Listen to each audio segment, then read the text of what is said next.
Hi guys! First of all, I would like to thank you for such an overwhelming response. We have received a lot of questions on our Instagram page, as you can see. So what we will be doing today is that we have picked some very common questions which we will be answering. Many of them were related to internships and starting the career in interior designing and some interior related queries. So we will be answering those today. So I'll ask you those questions and you have to Perfect. answer them. Yes, Okay? yes. So Unico Interior Designs has asked, did you face difficulty when you started your own firm because it's difficult to get projects at start? And Okay. the second question is, as a newbie in this field, it's difficult to get your firm recognized. Can you share some tips? Great. Thank you for your question, guys. So this is much more related to my journey as well when we started our business. So and a company, organization, anything you can say. So yeah, initially it gets tough, but before starting anything, it is a willingness to work. Also, a lot of honesty is required because you have to think from a client's side, okay, what they want, and we have to fulfill a lot of their needs. Because initially, if you focus on the money part, till at least first 10 of your projects, let's say 10 or 20, whatever, but at least for the first 10-20 projects, don't focus on the money initially, that I need a certain amount of profit in the first 10 projects. If you just little bit lower it down, show your work firstly, and moreover get on the marketing side of it, because if you're doing your work, at least show some part of it, not every part. And yeah, moreover, that is there. I know a lot of people have that in them, but yeah, there is 20-30% of a luck factor as well. So also believe in that, because we do believe in that as well. So the next question is from Pooja Takalkar. How do you deal with the low budget project? Okay. Hi Pooja, thank you for the question. Low budget project ऐसे तो बहुत आते हैं, but usually when you have a low budget project that is coming up on your plate, firstly we see how much value can we add in the project. That is the first point. And the second point we look from a point is what is the quality that we can give them, because we have a standard quality of projects that we do. So ऐसा नहीं होना चाहिए कि low budget है इसलिए वो ले लिया और फिर अच्छा उसका रिटर्न भी नहीं कर सकते, because any project that we do, if we take it 100%, we give back 200%, so that it can go for 10-15 years in the long run. So low budget project ऐसा कुछ नहीं है कि लेना ही है नहीं लेना है, that is your point from a business point of view, but ideally it should come in a factor कि उसका return क्या है, उसका value क्या है client's point of view से, वो है. Right. So the next question is from Omkar. He has asked, should we keep a sliding wardrobe or an openable wardrobe? What is more trendy? Okay. Thank you for the question, Omkar. See, ideally there are two factors here. First is from a comfort and a size point of view. What is the size in between two furnitures that you are getting? That is the first point. And second is from a trendy point of view, we can, from a design and all that, we can make both trendy. Just the thing is, sliding is a new concept and openable is an old concept. But these days there are a lot of designs in openable wardrobes as well, which look much more better than the sliding wardrobe. So it depends on what design you are using on that, and also the space between two furnitures. Yeah. So the next question is from Piyush Gupta. He has asked, is sofa cum bed good for hall or not? What would you suggest? Okay. Thank you, Piyush, for the question. See, there are two factors in this. One is if it is a living house, like a family is living there. So for sure you will need a sofa, a comfortable sofa, which I look from as a comfort point of view. Second point is if you're giving out your apartment on rental purpose, maybe you can have a sofa cum bed.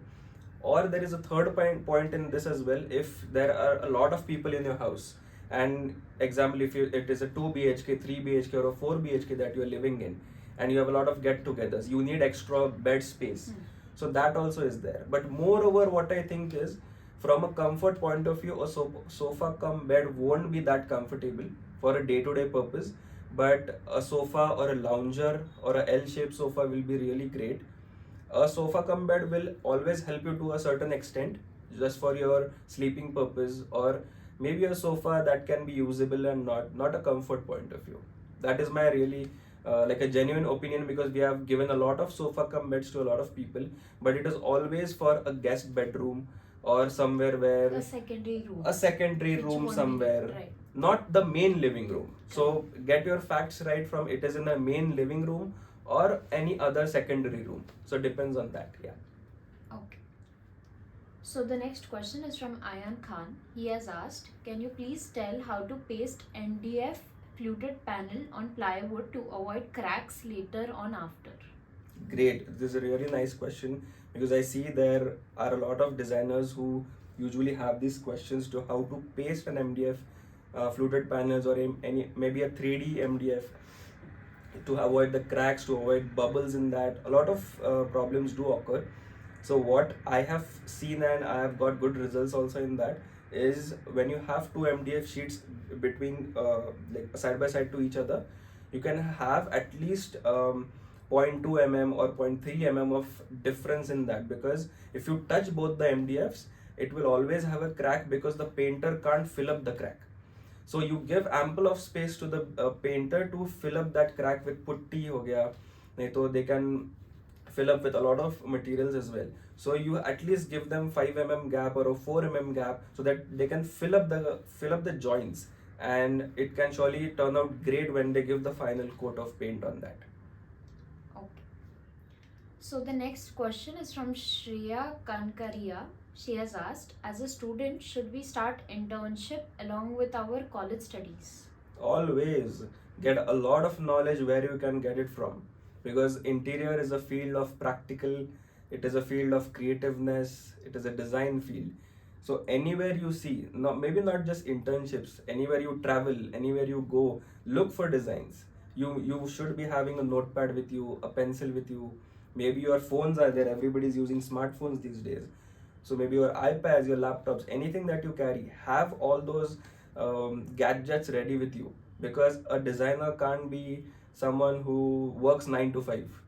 He is not a person who can sit on one place. Wherever you are going, or even internships, even you get a job anywhere. Just for me, I was working in my second year.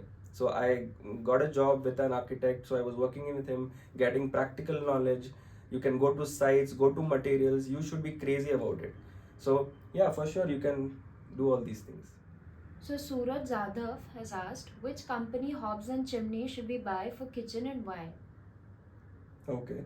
Thank you, Suraj, for the question. Hobs and chimneys, like what we always suggest to the client is usually take Elica or Faber, because these two are the leading brands right now. There is one more brand, Whirlpool, who are getting into the market, but it is all new products, so you can try all that. There is Crompton that is getting into the market right now, but if you see from like 15-20 years, 40 years down the line, Elica and Faber is the most leading ones. Yes, And even the service point of view. yes, because you need an ongoing service after maybe 2 years, 3 years, 5 years down the line, so their service point is also nice. Yes.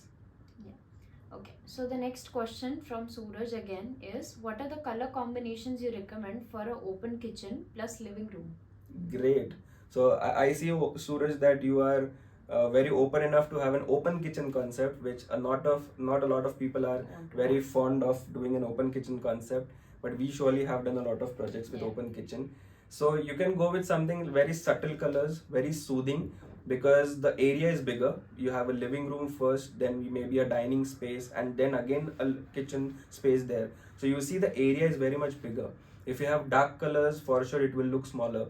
The reason of you doing an open kitchen is maybe from a factor that you want a big space to be visible. So have soothing colors, maybe have pastel colors in it. Maybe one of the wall you can have a bright color which can be a highlighter wall for you. But maybe yeah, soothing colors I see you can have cream colors, beige color, light gray you can use. All these colors you can surely use to make the space look much more bigger than. The next question is again from Suraj. He has asked, what are the Suraj has a lot of questions. what are the ideas to hide a water purifier? Oh, it's pretty simple. The cabinets that you have for your kitchen, above your kitchen platform, maybe one side above your sink, you'll have the water purifier. Make a small cabinet there, hide it from the front, and below you can have a grill, SS grill, so that all the water can be dripped directly in your sink. As simple as that. So the next question is from Tanisha Rathod. She has asked, "Hello, I'm Tanisha in first year. So currently my foundation is going on, and next year we need to choose our discipline. I was always in interiors. I always had interest in it, but now I'm studying in MIT Pune Loni. In my batch, I found literally just me and one more girl who will be taking interiors out of 350 students. Wow. I'm just confused. What should I do? Because I want to do it. I know it. There is a lot of hard work, but I wanted to ask about the scope, the placements. Could you please guide me?" Great. Thank you for the question, Tanisha. And I see if you are ready for the hard work, there is nothing that will hold you back anywhere. That is the first point. Second point is, yeah, in interiors, there is a lot of scope for sure. Because from the design perspective, from a business point of view, from a job point of view, anything you take in your plate, it has a lot of scope. Because these days, in the 21st century that we are living in, we are moreover looking for potential. No one is looking for a 9 to 5 job. People are looking for potential. What can one person do at one time, still doing 10 different things? So your potential will always take you forward. That is first thing. Then yeah, you can surely take the interior side. You can have a lot of internships that you can do, learn under someone, take the practical experience in the market right now, whatever is going on. But end of the day, it should have a lot of consistency as well, because to stand out in the market, you will surely need a lot of consistency, perseverance to all that, a lot of dedication as well. So all these things are there. Depends of if you want to do a business or if you want to do a job. So these two are the factors first that you want to identify. Get your facts right and take things little bit step by step. You can take it forward. But yes, if you have an intent to interiors and design, you can surely take it forward. She's also asking about the scope, the placements. For the placements, yes, there are a lot of companies in Pune, Mumbai, or where is she from? Pune itself, yes. From Pune, yeah. So there are a lot of companies who are hiring people. We need designers in the market. There are handful of designers who are really taking the game really up in Pune and Mumbai. So you can surely come in the market, and there is a lot of scope. Yes, welcome. So the next question is from Vaishnavi. She has asked, "I'm in third year of interior design. Still my college has not worked on software. Like they're not teaching her maybe on software." Okay, thank you for your question, Vaishnavi. I see that you have an intent to learn a lot of things, so why not do it yourself? Because a college will always teach you or maybe guide you or give you knowledge to a certain extent. And being in a creative field like interior design, you have to take your own game up. So that is the first thing you need to do. Maybe if you are in college right now, start. You are in a very early stage, start doing this. Later on in your life, you'll surely have a business or maybe a job or anything that are doing. You should be proactive in that. So maybe a college can help you 50% or 40% or maybe 80%, but there is a lot of game that you have to play by yourself. So get on that. So the next question is from Tisho Mo. "Hi, I have one basic question. Is there any online course where I can study about interior designing? I think I need to learn about it, then I can put it into practice. It's hard to get experience or internship, so I thought I will study myself. Thanks a lot. Love from Bhutan." Oh, wow. Thank you for your question. Yes, there are a lot of online courses that people are offering. A lot of colleges are there, universities are there. A lot of distant learning is happening because you see in the last 2-3 years, everybody is working from home. So people have, drawn that concept of you can learn from your home as well. But still, that is still the 50% of the game. The rest 50% is on yourself. So get a hold on to a lot of interior designers or architects. They can surely give you internships or maybe might offer you some learning from their side. You can maybe meet them. You can also do that. And yes, if you have an intent of learning, for sure, people won't hold you back. So you can surely do it. So the next question is from Monica. She's asked, "Hi, I'm Monica from Hyderabad. I am a homemaker, but I am interested in interior designing and I wanted to start my career in interior designing. Can you please tell me how do I start and all?" Great. Thank you, Monica, for the question. And it's great that you are a homemaker and still want to learn a lot of new things. And yes, you can actually get a hold on to a lot of diploma certificates or some degree course that you can do online. You can do distant learning, gain a lot of knowledge there.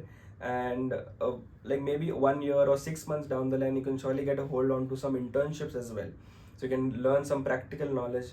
So both like theory and practical, both you can get a hold on it. You can surely get into Next it. question is from Renuka Mishra. She is asked, is false ceiling necessary in the house? Okay. Thank you, Renuka, for the question. And as a designer, for sure, I'll be recommending you that false ceiling is really necessary. No matter if you have a smaller height or a bigger height in the house, for sure it is necessary. First point is that it gives an equal amount of light in the room, which is necessary when you do interiors. You have specific lights that you can have for a dressing table, for some showcase, maybe your wardrobe, for your TV unit, anything on your bed. A lot of light is required, and if you don't have ample amount of light for a specific area, then maybe doing interiors won't be that usable as well, because you have to get the value of the interiors that you are doing. So for sure false ceiling is necessary with the required amount of lights as well. I guess that's pretty much it. Great. And yeah, so apart from this, we have received a lot of questions for Yes, internships. actually, yeah. Internships. So yes, we are hiring. We are hiring for Pune and Mumbai location. So send us your resume on rsthestarestate@gmail.com. I will link down the email ID in the description below. So you can send us your resume and we will surely get back to you. That's it for today, guys. If you liked our video, please hit the like button below, subscribe to our channel, and so that we can make a part 2 of this next time for sure. And yeah, you want to say something? Thank you everyone for all your questions, and I hope a lot of your questions have been answered, and we'll surely see you in the part 2 of this. Thank you everyone. All right, bye. Bye bye. Take care.